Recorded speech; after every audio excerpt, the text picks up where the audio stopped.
대통령 선거가 16일 앞으로 다가온 가운데 후보들의 선거 공보물 발송 작업이 시작됐습니다. 전주시는 혼자 사는 저소득층 노인들에게 공짜 목욕권을 주고 있지만 대상자가 매우 적어서 생색내기에 그치고 있습니다. 세월호 참사 이후 초등학교 3, 4학년에게 생존 수영 수업이 도입됐지만 정작 수영장이 턱없이 부족합니다. 장수 지역에서 가야 시대의 핵심 유적인 제철과 고분, 공수와 성벽 유적이 잇따라 확인되면서 학계에 비상한 관심을 모으고 있습니다.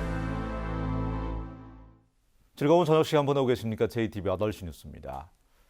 대통령 선거가 16일 앞으로 다가온 가운데 후보들의 선거 공보물 배포가 시작됐습니다. 역대 대선 가운데 후보가 제일 많아서 선거 벽보 또한 상당히 긴데요. 선거 공보물을 처리하는데도 많은 품이 들고 있습니다. 주혜인 기자입니다. 전주의 한 주민센터에서 선거 공보물 발송 준비가 한창입니다. 후보들의 공보물을 하나하나 담아서 유권자 세대에 빠짐없이 배포될 예정입니다. 기호 13번 김정진 후보가 사퇴했지만 여전히 역대 대선 가운데 가장 많은 14명.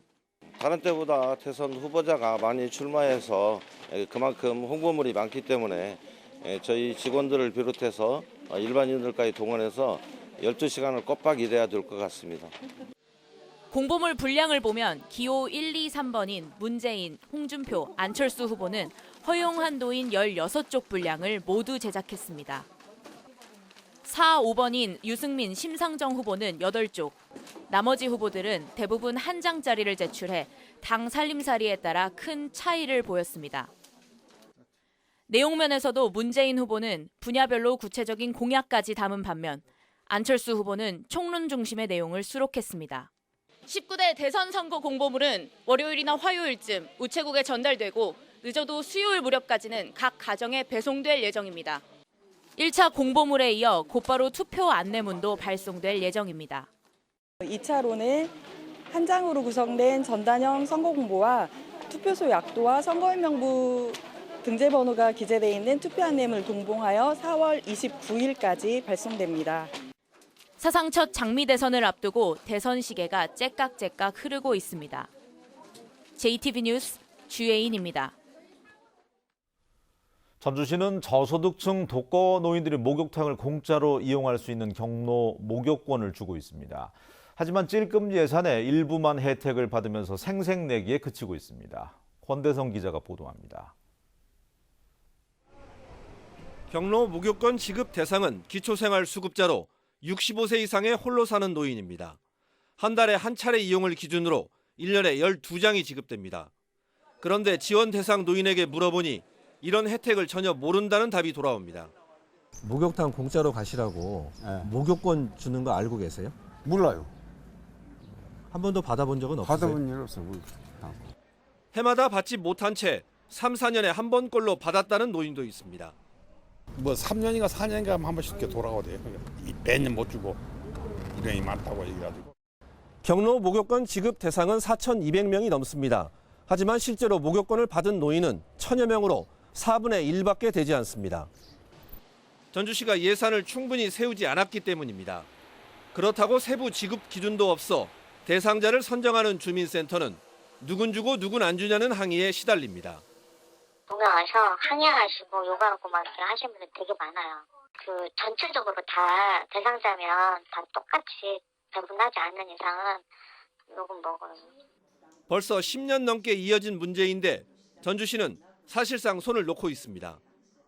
사실 예산 2억이면 대상자들이 골고루 혜택을 볼 수가 있는데 지금 예산 2억을 세우지 못해서 전주시에서는 어찌 보면 생색내기용 사업이라고 생각합니다.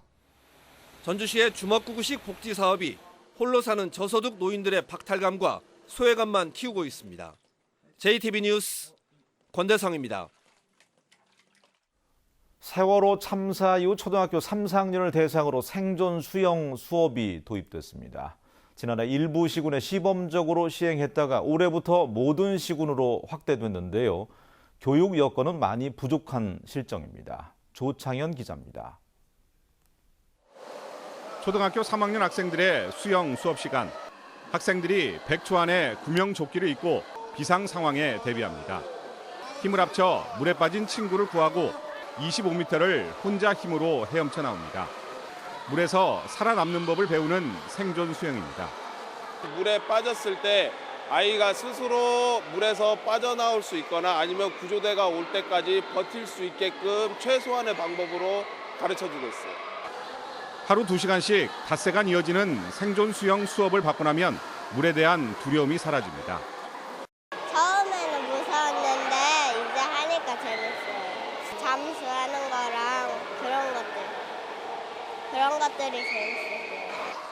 세월호 참사 이후 초등 3, 4학년을 대상으로 생존 수영 수업이 의무화됐습니다.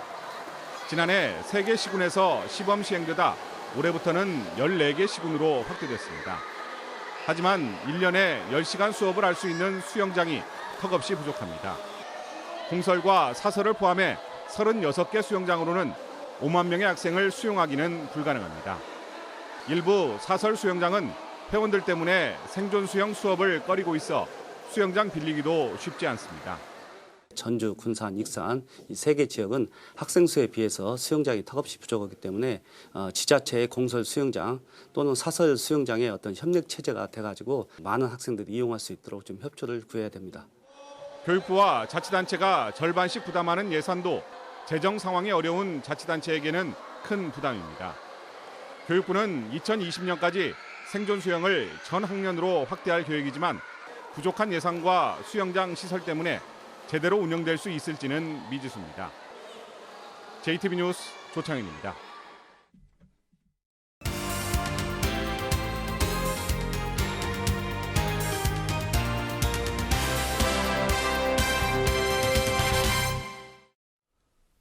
백제와 신라 사이에서 6세기 초까지 독자 세력을 구축했던 가야는 오늘날의 경상남도가 그 중심지로 알려져 있습니다.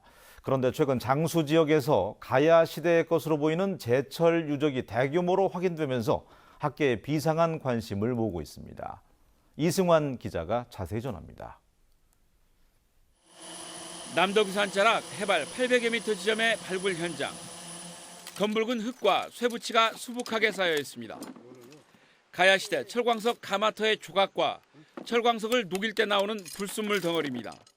이런 유출대라든지 그다음에 요 지금 표적구의 규모로 봤을 때 요 지금 그 유적 같은 경우에는 1차적으로 광석에서 그 철을 고온으로 끓인 다음에 1차적으로 철을 생산했던 그런 지금 재련 유적이 되겠습니다.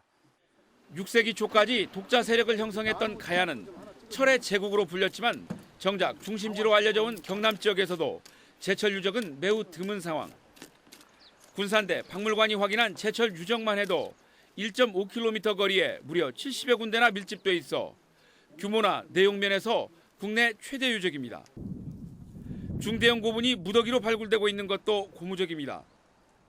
삼봉리 고분군 일원에 한 120여 개의 왕릉급 무덤이 자리하고 있고요. 그 외 지역에 한 120여 개가 또 자리를 하고 있어요. 그래서 한 총 240여 개의 그 중대형 왕릉급 고분들이 자리하고 있습니다.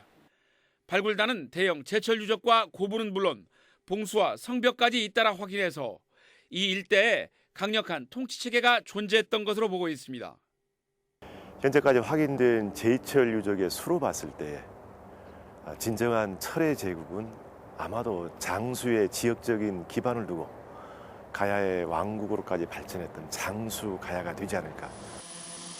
장수군은 발굴과 함께 학술적 토대를 갖춰 국가사적과 세계문화유산 등재를 추진한다는 계획입니다.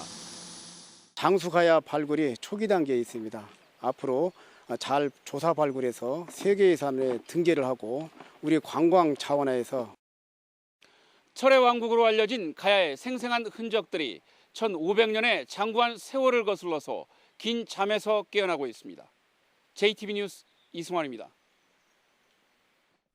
각 당은 휴일을 맞아 오늘도 유권자들이 몰리는 곳을 찾아 유세 활동을 벌였습니다. 더불어민주당은 전북 현대 프로축구 경기가 열린 전주 종합경기장과 오캐슬 사거리 등에서 문재인 후보가 대한민국을 바로 세울 수 있는 준비된 대통령이라며 지지를 호소했습니다. 국민의당도 등산객이 몰린 모악산 입구와 완산 소방서 사거리 등 주요 도심을 돌며 안철수 후보가 미래를 이끌어갈 수 있는 유일한 후보라며 도민들의 한 표를 요청했습니다. 대통령 선거운동이 2주째로 접어든 가운데 그동안 전북을 찾지 않았던 후보들이 이번 주 잇따라 전북을 방문합니다. 정의당 심상정 후보는 내일 전주 모래내 시장과 전북대 구정문 앞에서 도민들을 만나고 자유한국당 홍준표 후보는 이번 주 금요일 도민체전이 열리는 부안을 찾아서 지지를 호소할 예정입니다. 지난주 대선 후보들이 다녀간 민주당과 국민의당, 바른정당은 이번 주 당 지도부의 지원 유세를 통해서 전북의 유권자들을 공략할 것으로 보입니다. 대통령 선거 벽보가 설치된 뒤 모두 10건의 훼손 사건이 발생했습니다.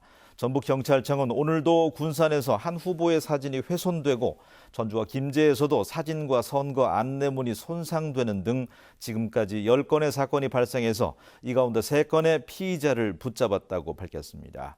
경찰은 나머지 지역에서도 탐문 수사와 함께 CCTV와 블랙박스 영상을 분석하며 조사를 벌이고 있습니다. 새만금에 유럽의 해상폭력 기업을 유치하는 방안이 추진됩니다. 새만금 개발청은 오는 29일까지 산업통상자원부, 한국농어촌공사와 함께 세계적인 해상폭력 기업인 스페인 가메사와 독일 옵텍베이스를 방문해서 새만금을 홍보하고 투자를 유도하기로 했습니다.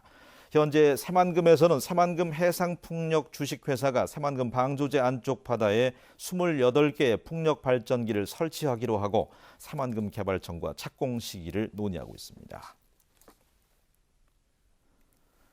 최근에 경기 회복에 대한 기대감이 조금씩 높아지고 있는 가운데 중소기업 관련 지표도 상승세를 이어가고 있습니다. 신용보증기금이 신보를 이용하는 중소기업을 대상으로 올해 2분기에 대한 경기 전망을 조사한 결과 116.3으로 5포인트가 상승해서 지난해 4분기 이후 2분기 연속 상승했습니다. 신용보증기금은 업종별, 지역별로 다소 차이가 있지만 수출을 중심으로 한 경기 회복의 온기가 중소기업에게도 조금씩 확산되고 있는 것으로 보고 있습니다. 전주 진안 구간의 시외버스의 요금이 25일부터 4,600원에서 3,700원으로 900원이 인하됩니다. 전주 진안 간 시외버스는 그동안 전 구간을 국도로 다녔지만 앞으로 진안 나들목과 소양 나들목 사이는 고속도로를 이용하면서 요금이 낮춰지게 됐습니다. 이번 조치로 요금 인하와 시간 단축은 물론 위험한 소태정 고갯길 대신 고속도로를 이용해서 교통 안전도 한층 개선될 전망입니다. 전라북도 자전거 연맹이 주관한 도지사배 연합 라이딩 대회가 오늘 오전 완주군 소양면 일원에서 열렸습니다. 200여 명의 참가자들은 곰티째와 메타세콰이어 길, 모래째 등 25km 구간을 달리며 건강과 우위를 다졌습니다. 무면허 상태로 음주운전까지 하던 40대 남자가 고속도로에서 차량이 고장나는 바람에 경찰에 붙잡혔습니다. 고속도로 순찰대 5지구대는 고속도로에서 무면허 음주운전을 한 혐의로 47살 백모 씨를 붙잡아 조사하고 있습니다. 백 씨는 오늘 오전 7시 15분쯤 고창 담양 고속도로에서 면허도 없이 혈중 알코올 농도 0.126%의 만취 상태로 운전을 하다가 차량이 고장나자 도움을 요청했다가 현장에 출동한 고속도로 순찰대원에게 붙잡혔습니다. 날씨입니다. 전라북도는 내일 대체로 맑은 가운데 오후부터 구름이 많아지겠습니다.